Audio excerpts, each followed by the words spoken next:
Estamos constantemente preocupados por cosas que no tienen por qué suceder, o que incluso a veces ni siquiera sucedieron, pero nuestro cerebro las interpretó así. Y si no apruebo, y si me despiden, y si no me aceptan en la universidad, y si mi pareja me deja, y si no tengo hijos, y si enfermo. Ese y si tiene un impacto muy fuerte sobre el cuerpo y sobre la mente. No olvides que solo puedes actuar, sentir y responder en el momento presente.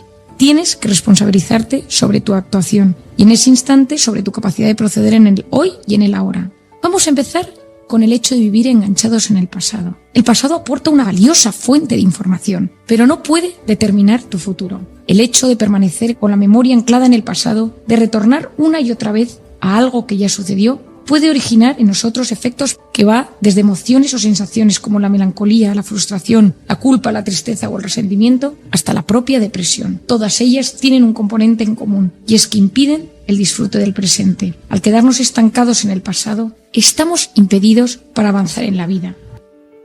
¿Qué hay en el pasado? En el pasado tenemos, por ejemplo, la culpa. Pocas emociones pueden resultar tan tóxicas y destructivas como la culpa. Consiste en sentir que uno no ha actuado correctamente o que no ha cumplido con las expectativas que había generado, decepcionando así a otras personas o a uno mismo. El origen de la culpa puede tener diferentes causas, el nivel de exigencia o autoexigencia. De hecho, la culpa tiene varios focos. El primero es que puede originarse dentro de ti. En este caso traes a tu mente siempre un fallo o una decepción. Tu punto de mira está en ti, en tus limitaciones y en tus errores. Te tratas con desprecio, con una dureza terrible que te impide avanzar y ver lo positivo. O puede surgir del exterior, cuando tu entorno te recuerda o te apunta con el dedo acusador. En la infancia debería darte vergüenza. Si haces esto pones triste a papá. O en la edad adulta, deberías haber estudiado económicas, no tendrías que haberte casado con tal, no deberías haber entrado en este negocio, tenías que haberlo visto venir. Cuidado. Tanto las voces interiores como las exteriores pueden resultar igual de perjudiciales para la mente y para el cuerpo. La culpa hunde, no permite avanzar. En algunos sentimientos de culpa pueden conducir a estados de ánimo severos. Cuando la culpa tenga una base real, a veces sí que hemos cometido errores graves, intenta que ese pasado erróneo sea un impulso para mejorar, aprender y superar esa caída. En las personalidades perfeccionistas, que buscan estar en todas partes de la mejor manera posible, y es imposible. Gran parte de los problemas que tenemos es que buscamos ser pluscuamperfectas en el trabajo, a nivel físico, a nivel ejercicio, como parejas, a nivel cultural, estar pendiente de todos los temas que suceden, y eso es imposible. Cuando uno acepta que no puede estar en todas las facetas de su vida en un 10 sobre 10, y que habrá veces que haya cosas en un 6, en un 7, en un 5, no hay que bajar del 5. Y ciertas cosas es mejor que no bajen del 7. Pero no hay que obsesionarse con llegar siempre al 10, porque si no surge esa culpa tan molesta y tan destructiva en nuestro interior. ¿Cómo podemos apaciguar ese sentimiento de culpa? Te voy a dar unos tips que pueden ayudarte. Lo primero, fíjate y toma nota de las principales culpas que te asaltan la mente a lo largo del día o de la semana. Observa cuáles son los sucesos de tu vida que te afectan más. Acepta que quizá te juzgas con demasiada dureza en algunos asuntos. Esa mujer perfeccionista, ese hombre un poco más rígido. Cuidado con algunos tipos de personalidad que nos llevan a exigirnos con demasiada dureza. 2. Puntúalas de 0 a 5. Gracias a tus anotaciones te darás cuenta de que puedes acotar de forma precisa tu percepción de la culpabilidad. 3. Observa ese evento de tu pasado que te atormenta como si estuvieras sentado en un tren, viendo esa escena de tu vida pasar ante ti. Date cuenta que ya no hay forma de influir en ella. La culpa no ayuda, no te hace crecer, no te quita la pena, no te quita la angustia o la desesperanza. No es constructiva. Es solo una emoción tóxica que te impide avanzar y que hay que procesar y destruir. 4. Vuelve a tu presente con esta pregunta un poco arriesgada. ¿Qué me estoy perdiendo de mi presente por vivir enganchado en la culpa? Te sorprenderás. Cosas buenas están sucediendo en tu entorno seguro y no eres capaz de percibirlas. 5. Aprende a quererte. Para estar bien en la vida lo más necesario es estar bien con uno mismo. Las personas que se asientan en la culpa no logran visualizar sus fortalezas y sus talentos. Perciben que todo cae constantemente en ellos por sus limitaciones o por sus defectos. Su percepción está distorsionada. 6. Cuidado con el victimismo. La culpa es una rampa deslizante que acaba en muchas ocasiones en el victimismo. Comportamiento neurótico y tóxico que entorpece tu visión de la vida y tu manera de relacionarte con los demás. 7. Busca cosas en ti que te agraden. Existen, pero en ocasiones tu estado de ánimo, tus anclajes en el pasado te lo impiden ver. Seguro que dentro de ti existen aptitudes que pueden ser un impulso para crecer en positivo, aunque disgusten a otros. Ahí está tu mayor reto, despegarte de la opinión y del juicio de los demás. Esto es uno de mis retos y mis metas, conseguir que la persona que tengo delante sea capaz de creer en él o en ella misma, que sea capaz de ver alguna aptitud que tenía escondida o apagada y que con eso reactive su autoestima y la capacidad de quererse y de aceptarse. Y finalmente, fija tus valores. La culpa lleva que muchas veces nuestro sistema de creencias se tambalee. Uno no sabe ni por qué cree ni qué cree. ¿Qué rige tu vida? Piensa si no estás siendo muy duro contigo mismo por algo impuesto desde fuera o por exigencias de las que te has ido cargando a lo largo de la vida. Estas culpas de la maternidad, a nivel profesional, debería haber ganado más dinero. Debería vivir en una casa mejor, no debería haberme casado con esta persona. No debería haber tenido hijos con esta otra. Debería haber estudiado esta carrera. No debería haberle dicho esto a mi jefe el otro día. Claro que cometemos errores a lo largo de nuestro día o de lo largo de la semana. El tema es que seamos capaces de perdonarnos y, por supuesto, de pedir perdón si en alguna de estas ocasiones esto influye a otras personas. Finalmente, hay un tema que me encanta, que ayuda mucho en las heridas del pasado, que ayuda mucho a salir del pasado, y es el perdón. El perdón es un acto de amor, una actitud superior ante los demás y ante la vida. Perdonar es dar un bien tras recibir un daño. Es una forma especial de entrega y eleva al ser humano. No soy una ingenua, no ignoro la dificultad de perdonar determinadas conductas. No es lo mismo excusar tras ser herido de forma insignificante que hacer a otro sufrir de forma importante y realmente dañina. El desprecio, la agresión injustificada, la humillación, la traición, la infidelidad, la crítica contumaz pueden generar niveles de sufrimiento tales que resulte muy difícil, o no decir casi imposible, de superación. En Camboya escuché las historias más aterradoras y escalofriantes de mi vida. Anotaba en libretas lo que llegaba a mis oídos y en alguna ocasión al releerlas he acabado con lágrimas en los ojos.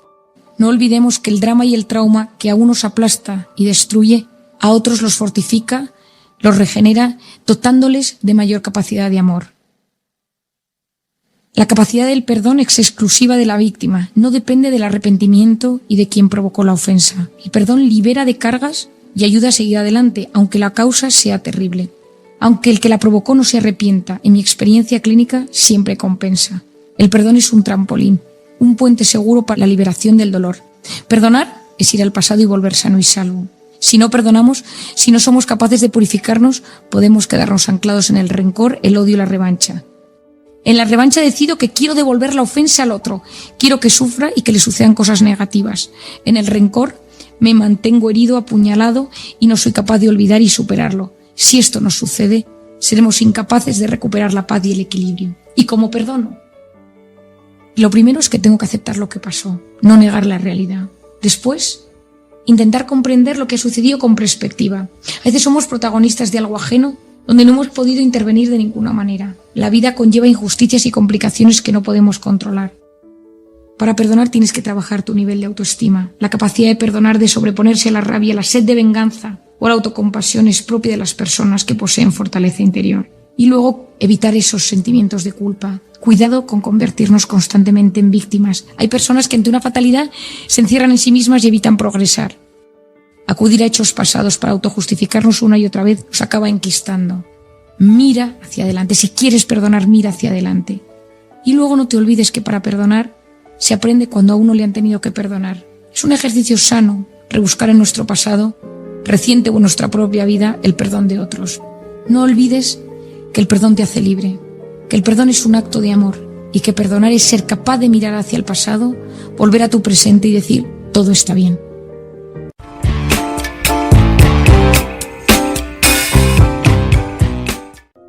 Se abre un paréntesis de vacaciones para los más afortunados y es tiempo de planes. Y hay quien de repente se pone a hacerlos y no tiene con quién. Y entonces estas circunstancias te remueven por dentro. Y entonces este tiempo de compañía y de sociabilidad se convierte en un tiempo de soledad. Especialmente para muchos mayores puede ser un momento duro. Y dice Marian Rojas Estapé que merece la pena echar un vistazo al cerebro en esta circunstancia.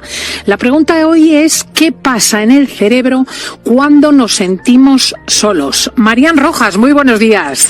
Buenos días, Cristina. Qué tema me sacas hoy, pero bueno, era un tema que quería yo también incidir en ello desde hace tiempo. Bueno, es que quizá una de mis mayores preocupaciones que tengo yo ahora mismo es este tema de la soledad. la sensación cada vez mayor del ser humano de sentirse solo. Es que es verdad que cada vez existen más factores que nos conducen a una sensación de soledad y aislamiento. Por mucho que estemos cada vez más conectados, la sensación es más de porque las redes sociales, estás pero no estás, el tema de pues hay pocos hijos, la gente que es muy mayor y muy sola, se rompen muchísimas parejas, hay un distanciamiento, luego la pandemia que ha hecho los estragos que ya conocemos.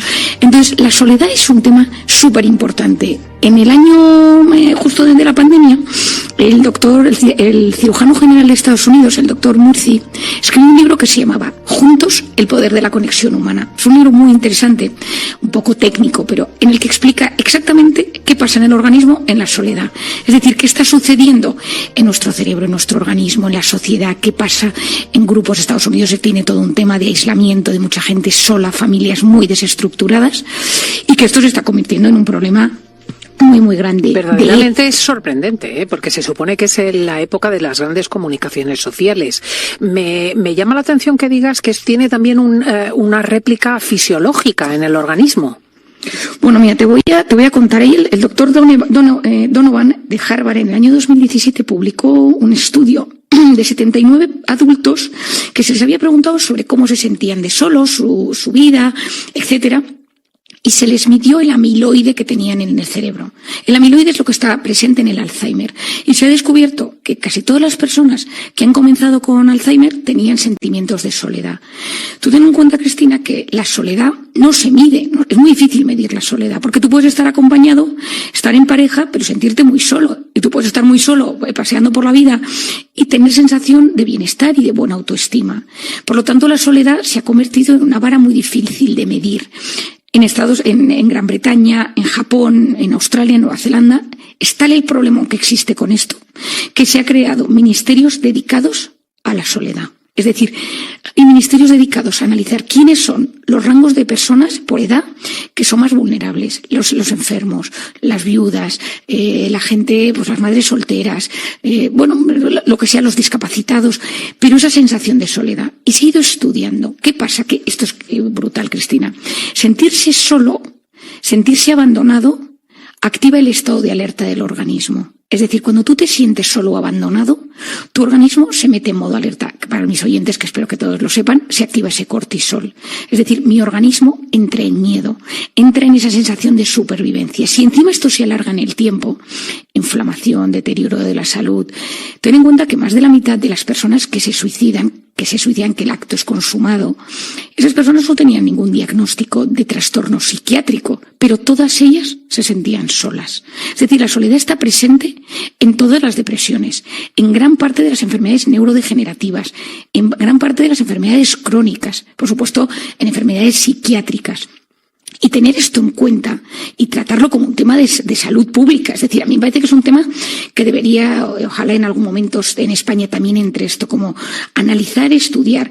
En Estados Unidos, el doctor Murthy en su libro dice que él lo llama hambre de compañía. Mi padre en consulta lo llama el síndrome de la vida vacía, ¿no? Es decir, que son las personas que vienen a la consulta que están mal, pero que lo que te das cuenta es que se han quedado profundamente solos o tienen una sensación brutal de aislamiento. No conectan con la pareja, con los padres, con la familia, en el trabajo. De hecho, en Japón tienen síndrome siempre con nombres curiosos por el japonés, Takotsubo, que tiene un nombre que por favor nadie se acuerde de él, pero que significa literalmente el síndrome del corazón roto, y fue descrito en 1990, que asocia la pena del corazón, me siento abandonado, me siento solo, me siento aislado, y esa es una pena tan abrumadora porque he perdido a un ser querido, porque estoy en pleno duelo, porque me han abandonado, me siento abandonado, y se ve cómo esto tiene efectos en la salud cardiovascular, en el estado inflamatorio del organismo, por supuesto en la microbiota, en el aparato intestinal, y puede activar enfermedades. Es decir, en el momento que sabemos que el dolor social, la soledad tiene este nombre, el dolor social, activa zonas del cerebro, activa el circuito cingulado anterior, la ínsula, genera cortisol, me mete en modo estrés. Si eso se mantiene en el tiempo activo, síntomas o enfermedades físicas y psicológicas. Y esto tenemos que saberlo, Cristina. Entonces, seguro que algún oyente está pensando, pues yo me siento solo o me he sentido solo en etapas de la vida. Claro, yo tengo ahí dos preguntas. Una, bueno, casi una corroboración, porque esto significa que el síndrome del corazón roto, sobre el que hay literatura, hay cuentos, ¿no?, de personas que han perdido al amor de su vida, etcétera, existe. Quiero decir que uno puede llegar a enfermar y a morir por esto. Entiendo. Sí. O sea, es decir, sentir ese desgarro emocional porque perdemos sensación de pertenencia a la pareja, a la familia, a la sociedad, al grupo donde yo estaba, eso tiene un impacto desgarrador en nuestro organismo, en nuestra psicología, en nuestras emociones, pero también en nuestro cuerpo. Y esto está muy descrito, Cristina, sí. Claro, y lo otro sería si esto responde a una objetividad o puede ser una cuestión absolutamente subjetiva. Quiero decir, cuando tú te encuentras con un paciente así, tienes que indagar porque no le quieren o sencillamente él se lo imagina. Bueno, muchas veces la soledad está detrás de muchos trastornos que vemos. Es decir, hay gente que viene a hablarte que tiene un problema de lo que sea, una crisis de pareja, unos qué tal, y de repente de fondo lo que subyace, o adicciones, por ejemplo, Cristina, las adicciones al final vienen a rellenar un vacío, y muchas veces ese vacío es un vacío físico, de decir que estoy solo. Estoy pensando en una persona que vi la semana pasada que tiene una adicción a las compras de forma compulsiva, y bueno, yo trabajo muchísimo esa adicción y tal, y hace un año, de repente un día hablándole, digo, tú estás rellenando un vacío porque estás solo, y se me echó a llorar. Me dijo, bueno, yo tengo mucha gente a mi alrededor, pero me siento profundamente solo desde que pasó esto en mi vida, ¿no? Y entonces, o llenas ese vacío, esa soledad, o el espíritu humano tiende a buscar sustitutos, y esos sustitutos a veces son muy autodestructivos, Cristina, porque ¿qué buscas? Sentir.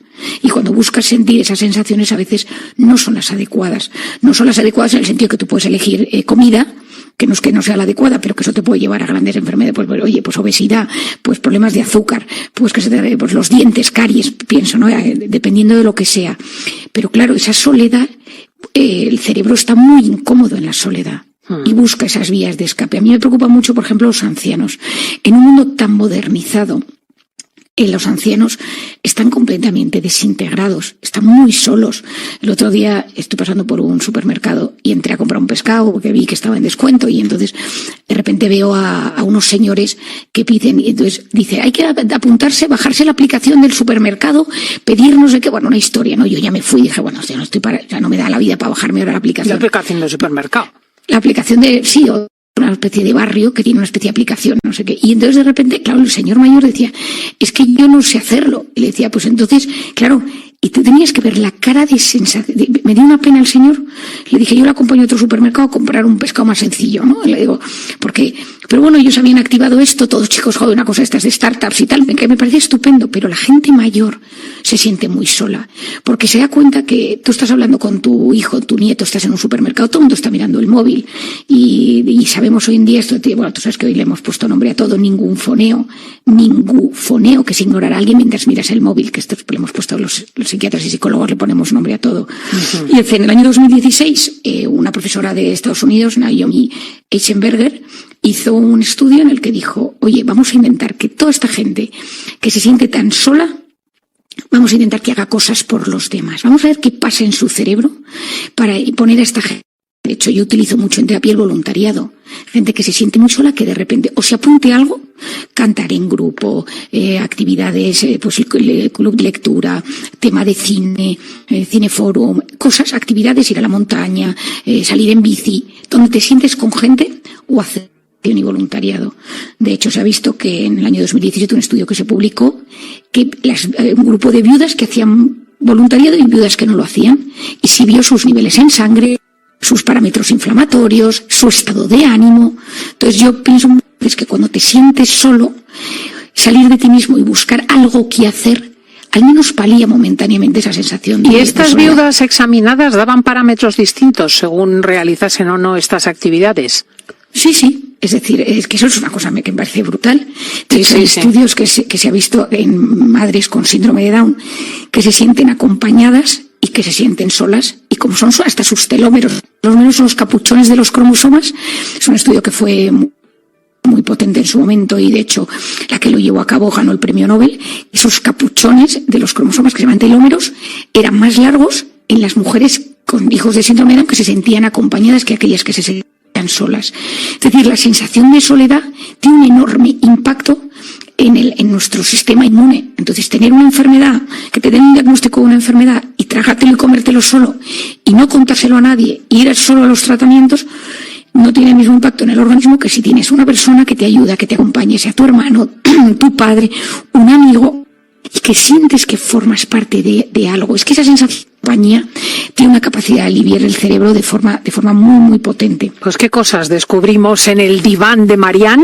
Vamos a ver si estas vacaciones son acompañadas de un modo o de otro para todos nuestros oyentes, y a los que sientan soledad les recomendamos estos consejos de Marian. Muchísimas gracias, amiga.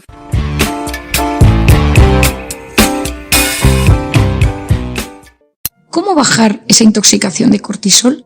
Lo primero de todo es el ejercicio. Una de las formas más efectivas para combatir el estrés, la ansiedad y la depresión es practicar ejercicio con regularidad. De esta manera fomentas la producción de serotonina y dopamina, hormonas que reducen la ansiedad y ayudan a combatir la depresión. ¡Ojo! El cortisol puede aumentar durante la práctica de algunos ejercicios especialmente duros, ya que el organismo puede interpretarlos como una amenaza. Además, sabemos que si el ejercicio se realiza en el campo, al aire libre, lejos del ruido y de la contaminación de las grandes ciudades, sus efectos resultan mucho más beneficiosos para el organismo. El ambiente en el que uno practica deporte importa, y mucho. La naturaleza y los seres vivos inducen en la mayoría de las personas un estado de bienestar, por lo tanto, si ese ejercicio lo puedes hacer al aire libre, eso te va a ayudar a bajar esos niveles de cortisol. La naturaleza nos ayuda a combatir las enfermedades mentales que podamos haber desarrollado, a concentrarnos mejor y a pensar con más claridad.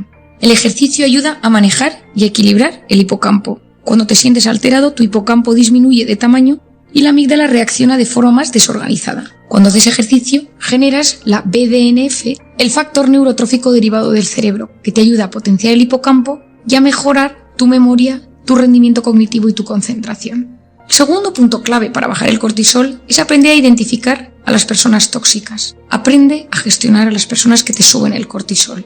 Y rodéate de personas vitamina. Hay un capítulo dedicado a esto en Encuentra a tu persona vitamina, pero te voy a dar unos tips sencillos que te pueden ayudar. ¿Qué sucede cuando estamos con alguien tóxico? Que uno se dice, me siento mal cuando estoy con él o con ella, me incomoda, saca lo peor de mí. Cualquiera que sea el tema de conversación o sus comentarios, aunque sutiles, siempre destilan algo de desprecio. No sé si es cosa mía, si veo fantasmas donde no los hay, no sé si son celos o envidia, me siento vulnerable a su lado. Me gustaría separarme de él o de ella, pero no sé cómo hacerlo. Es decir, a todos nosotros nos ha sucedido en alguna ocasión que alguien nos ha intoxicado de cortisol solo con pensar con él o ella. Puede ser tu pareja, tu madre, un jefe, un compañero de trabajo, un cuñado, un vecino, un amigo. En esa persona, en su comportamiento, en su presencia o en su forma de relacionarse, nos altera y nos quita la paz. Los hay de todo tipos. Los inestables, los celosos, los paranoicos, los inmaduros, los neuróticos, los que juzgan, los que critican, pero tienen la capacidad de desestabilizarnos, a veces en segundos, opinando mal, evaluando constantemente nuestras vidas, decisiones y comentarios. Se vuelven espectadores con derecho a opinar sobre todo lo que decimos y hacemos, y por lo tanto resulta muy difícil crear vínculos sanos con ellos. En ocasiones somos culpables al haber permitido que estas personas que sabíamos que eran así accedan a nuestro círculo más íntimos. No te olvides de una cosa, la persona tóxica se convierte en espectador de tu vida con derecho a opinar. Son expertos manipuladores y saben detectar con precisión los puntos débiles de sus víctimas. El tóxico, por definición, asfixia constantemente a quienes le sufren. En ocasiones puede ser de forma voluntaria y en otros no son conscientes. No confundamos a una persona que está pasando un mal momento con irritabilidad o cinismo puntuales y otra que de forma constante despliega todo su cortisol a quien le rodea. Te voy a dar unas claves para gestionar a esa persona tóxica. La primera es que la identifiques. Tienes que saber quién es esa persona que te modifica tus niveles de cortisol solo con que te llame, con pensar en ella o con que te la cruces en el camino. La segunda es que seas discreto con ella. Pueden usar la información que les des para anularte o hacerte daño. La tercera es ignorar su opinión. Así serás más libre frente a sus palabras y comportamientos. Relativiza también su conducta, no le des tanta importancia. Depende de ti que te influyan. Sin enfrentarte directamente, aprende a ponerte un impermeable psicológico por el que resbalen miradas de desdén, comentarios sarcásticos o críticas incisivas. Por otro lado, intenta olvidarte de esta persona.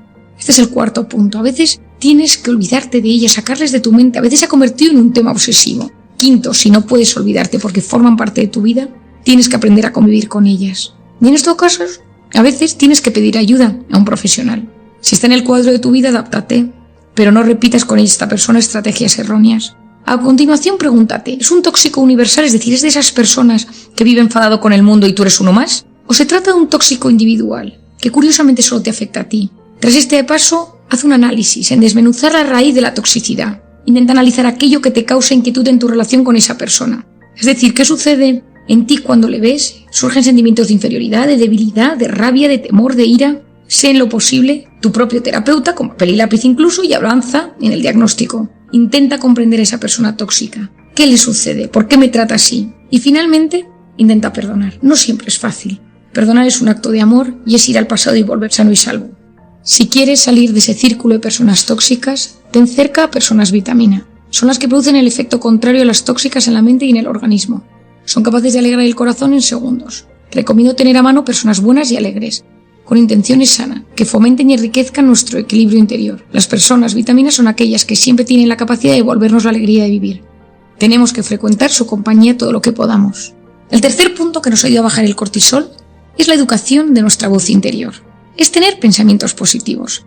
Disfrutar de la vida exige ser capaces de relativizar lo negativo y saber disfrutar de las cosas pequeñas. Vivir en constante alerta, angustia o tristes impide encontrar la paz y el equilibrio. Y la mayor parte de las cosas que nos inquietan son un cúmulo de micro preocupaciones que sumadas alteran nuestro mundo interior. Para evitar la angustia que nos generan las preocupaciones, hay que sustituir esos pensamientos por ocupaciones o ideas constructivas y positivas. Ocuparnos de planes, aficiones, personas, salir del bucle tóxico en el que nos metemos a veces de forma inconsciente. Me encanta esta frase atribuida a Van Gogh que dice: si una voz interior te dice no pintes, pinta con fuerza y acallarás esa voz. ¿Existe una voz interior? Es la voz que comenta todo lo que hacemos. Ese ruido mental a veces nos bloquea y nos hace mucho daño. Nuestra voz interior tiene que ayudar a sacar nuestra mejor versión. Cuidado con el autoboicot que nos lleva a fracasar antes de haber empezado algo. En psicoterapia yo trabajo mucho este tema. Conseguir frenar la corriente devastadora de pensamientos negativos que nos hunden y nos bloquean. Te voy a dar unas ideas sencillas para intentar no preocuparte tanto. La base de estas ideas consiste en reestructurar el cerebro y los automatismos que surgen en tu mente y te bloquean volviendo a ellos una y otra vez. Debes de ser consciente de que tus pensamientos son reales y existen. Por mucho que no te escuchen, palpen, tienen fuerza y capacidad de alterar.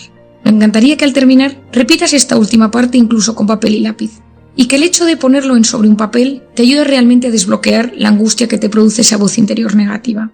Pregúntate, ¿esto que me inquieta es sustancial o carece de importancia? Detente un segundo. ¿Puede ser que mi mente me esté engañando, agrandando o distorsionando este tema? Acepta que a veces tus pensamientos no dicen siempre toda la verdad.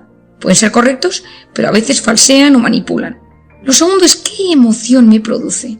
Conociendo cómo somos, cuáles son mis factores de estrés, cómo es mi personalidad, cómo es mi estado de ánimo de hoy, ¿cuál es la emoción que yo siento? Y observa el impacto que cada uno de estos pensamientos genera en tu cuerpo. Toma conciencia de cómo puede influir en tu organismo un pensamiento tóxico dañino: taquicardia, sudoración, dolor de cabeza, molestias gastrointestinales, contracturas musculares. Importante, no traduzcas automáticamente cada pensamiento en palabras. Uno es dueño de sus silencios y esclavo de sus palabras. Haz una pausa y pondera lo que vas a decir y sus consecuencias antes de expresarte. Y luego hazte una pregunta: ¿he sido capaz de salir de esto que me preocupa o de algo similar en otros momentos? ¿Cuál fue el primer paso para salir de este bucle? Y a continuación, ten cuidado, no presupongas lo que los demás piensan de ti. Estoy seguro de que este piensa de mí, estoy seguro de que este va a decir. Tus sospechas pueden ser infundadas, no prejuzgues, que eso seguro que te altera. Háblate en positivo, diálogo sobre ti que sea cierto y que te ayude a crecer en seguridad. Siente esa emoción positiva, permite que llegue a tu cuerpo aportando bienestar. Agárrate al presente, a tu capacidad de actuar en el hoy y en el ahora. Y ten visión de futuro. Decide si esta es una batalla en la que compensa que te desgastes tantísimo. Si este pensamiento tóxico es el pensamiento en el que quieres estar metido en los próximos meses, que te acorte los telómeros, que te suba el cortisol o que te inflame. Relativiza, plantéate si lo que ahora parece decisivo tendrá importancia dentro de un año. No actúes ni respondas de golpe si tienes pensamientos automáticos negativos. Espera y date una oportunidad. Sé capaz de cambiar tu lenguaje sustituyendo, por ejemplo, problema por desafío o error por segunda oportunidad. Emplea palabras que acerquen al optimismo. La manera en la que te hablas tiene un impacto muy importante en cómo tus células se sienten. Busca lo positivo de cada situación. Cualquier circunstancia puede verse en clave de problema o en clave de solución. Y cuando estés en un momento de bucle mental, escribe el torbellino de pensamientos en un papel y refútalos. Si, por ejemplo, pones mi cuñada me odia, mi padre es agresivo conmigo, y luego empieza a redactar por qué te sientes así. Te sorprenderás. Hoy en día sabemos el impacto que tiene la escritura en desarticular pensamientos negativos. El siguiente punto fundamental que nos ayuda es la meditación o el mindfulness. En lo más profundo de los seres humanos existen potentes medios de curación cuyo mecanismo todavía se desconoce. Me refiero a la introspección sana, a la meditación y a la oración de los creyentes. El mindfulness ha ayudado a muchísimas personas a aprender a respirar, y sabemos que las personas que son capaces de desconectar del bullicio y conectar con su respiración bajan los niveles de inflamación y mejoran su estado de ánimo. En pacientes oncológicos, en pacientes con enfermedades neurodegenerativas, en los hospitales están empezando a instaurar estas técnicas que ayudan a que las personas se relajen y se sientan mejor. No olvidemos que la dimensión sobrenatural o espiritual del ser humano posee un poder extraordinario sobre la mente y el cuerpo.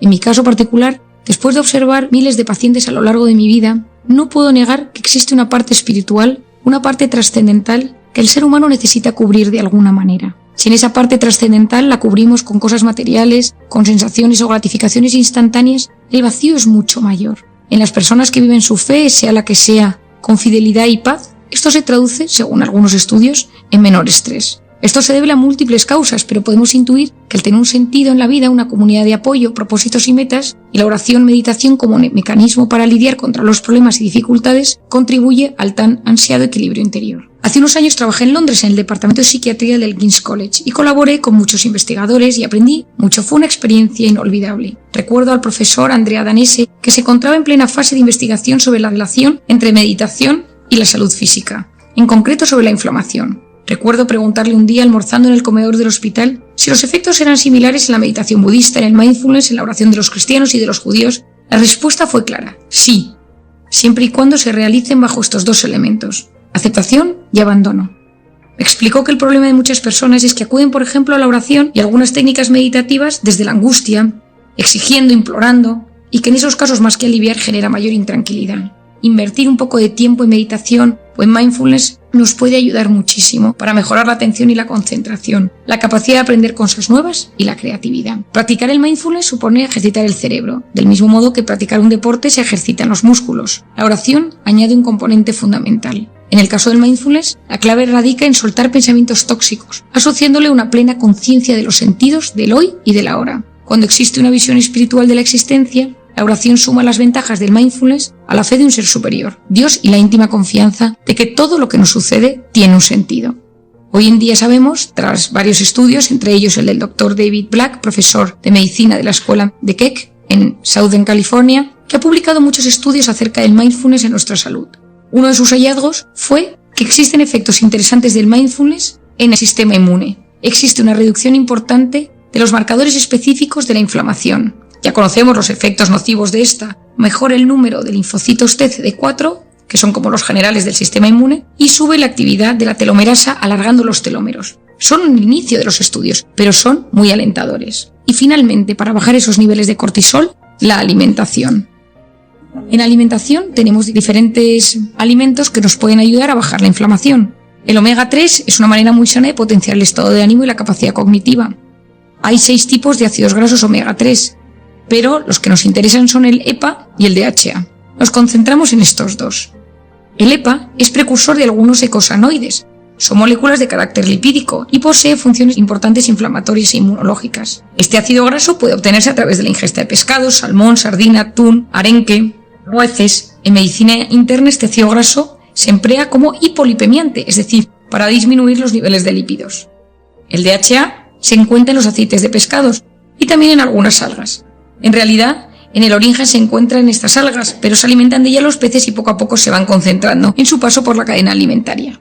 Se concentra en el cerebro, en la retina y en las células reproductoras. Las neuronas y la sustancia gris del cerebro están compuestas de gran cantidad de grasa, por lo que este componente es clave para su desarrollo y función adecuada. El cerebro precisa de un nivel adecuado de DHA para su desarrollo óptimo. En caso contrario, nos encontramos ante un déficit en la neurogénesis y en el metabolismo de los neurotransmisores. Por lo tanto, el omega 3 posee una importante función antiinflamatoria. Hay alimentos que solo con tomarlos nos inflaman. La CRI, la comida rápida inflamatoria, que están compuestos a veces de grasas, hidratos de carbono, altos componentes en sal, y todo ello nos inflama y nos deteriora nuestra manera de relacionarnos con los demás y nuestro equilibrio interior.